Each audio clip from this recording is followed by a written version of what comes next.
Page 34. When Jack looked up, the captain was standing on the paddle box, squinting at a distant ship through his brass long glass. Blast, he scowled. She's not the Sea Raven, mates. She's a square rigger. Be calm, no doubt. There's not enough breeze in these latitudes to snuff out a candle.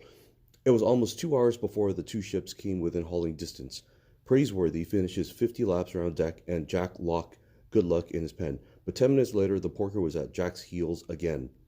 Captain Swain got out of his silver speaking tube and shouted across the water. With all her sails hanging like great curtains, the square rigger seemed to Jack like some giant of the seas.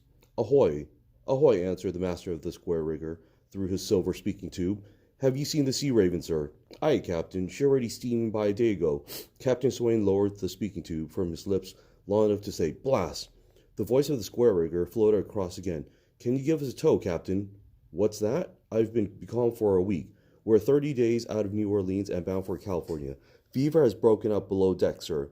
The Sea Raven turned her back and ran on us.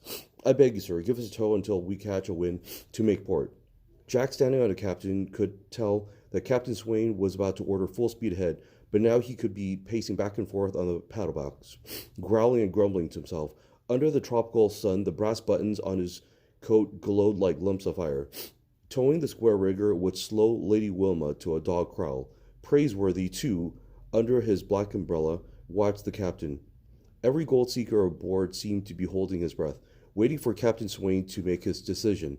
To come to the aid of the square rigger could very well mean that the Lady Wilma might be put out of the race. She might never catch up with the Sea Raven. Captain Swain rubbed his plump nose. He cocked an eye at the sailing ship with her canvas hanging dead from the yards. Then he raised his speaking tube to his lips and shouted, "Glad to help, sir. We'll throw you a hawser."